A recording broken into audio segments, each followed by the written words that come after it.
आज चाहे तुम्हारे घर पर अतिथियों से घर भरा हुआ हो, या कल चाहे तुम्हें भी कहीं जाना हो, कहीं जाने की योजना बन जाए, कोई सफ़र की बातचीत हो, कुछ भी हो, इससे ना तो कोई फ़र्क पड़ता है, ना ही ये बात मायने रखती है।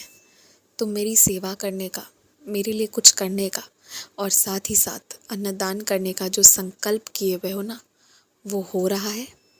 आज भी होगा, कल भी हुआ था और आने वाले कल को भी होगा। तुम देख लेना, ये होगा और बिल्कुल होता रहेगा। भले तुम बहुत व्यस्त रहो, बस उसी में से आधा घंटा 20 मिनट निकाल कर ये काम तुम बहुत अच्छे से पूरा कर लोगे।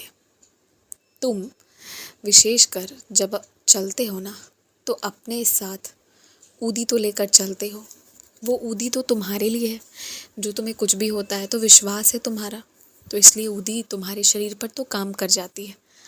लेकिन अपने साथ ना थोड़ी बहुत ऐसी कोई दवाई, ऐसी कोई क्रीम, ऐसा कुछ भी रख लो जो अगर किसी को थोड़ी बहुत कहीं चोट लग जाए, थोड़ा सा ज़ख्म हो जाए, तो तुरंत तुम जो हो ना, कुछ भी तुरंत उपचार कर दो। इसके लिए अपने संग में कुछ लेकर चलो। और पता है मैं ये बात क्यों कह रहा हूँ तुमसे करने के लिए? क्योंकि अगर किसी को ज़रा सा भी खरोंच आए ना, ज़रा सी खून भी आ गई, तो पहला इंसान जो तड़पेगा ना, वो नहीं होगा जिसे चोट आई है, बल्कि पहले इंसान तुम होगे जो ये सब देख ही नहीं सकता है। इसीलिए, सिर्फ इसीलिए मेरी बात मानकर अपने साथ ये चीज़ें रखा करो, हमेशा रखा करो, तो तुम बड़े निश्चिंत होकर चलोगे। 1-2 दिन पहले जब तुम यात्रा कर रहे थे और यात्रा के दौरान एक छोटा सा बच्चा जो सफ़र में थोड़ा तुम्हें परेशान करता, थोड़ा तुम्हारी ओर देखता, झांकता और कभी शांति से बैठता। तुम भले ही घर से अच्छे मिजाज में नहीं निकले थे, परंतु उसकी ऐसी बाल लीला पर तुमने ना तो उसे डांटा, ना ही तुमने उसे टोका। ये देखकर मुझे बहुत अच्छा लगा कि तुम्हारे अंदर प्रेम भरा हुआ था।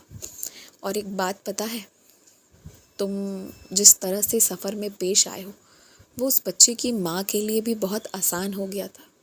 वो महिला बहुत तनाव लेकर चल रही थी कि आगे सफ़र में आने वाला दूसरा यात्री उसके बच्चे की जो शरारतें हैं उस पर क्या प्रतिक्रिया रखता है।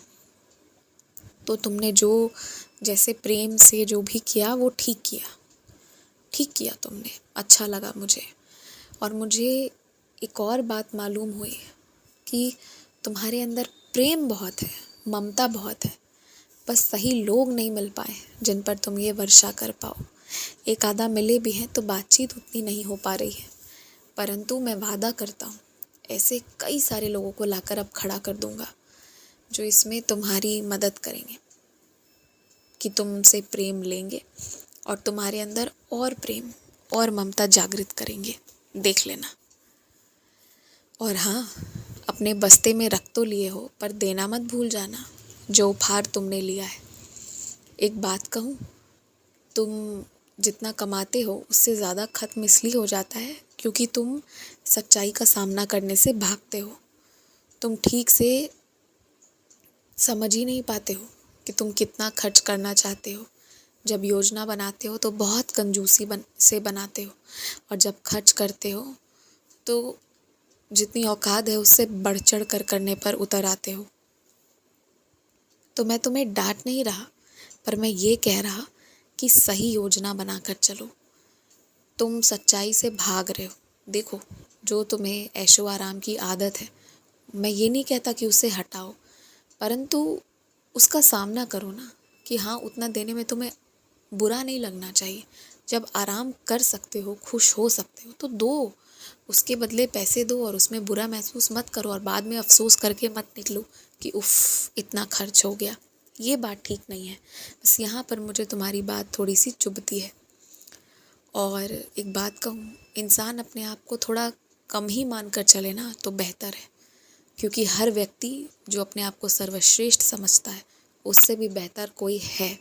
तो थोड़ा कम ही आकर ऐसे बीच बीच में होकर चलने में, अहंकार अहंकार त्याग कर चलने में, इसी में भलाई है।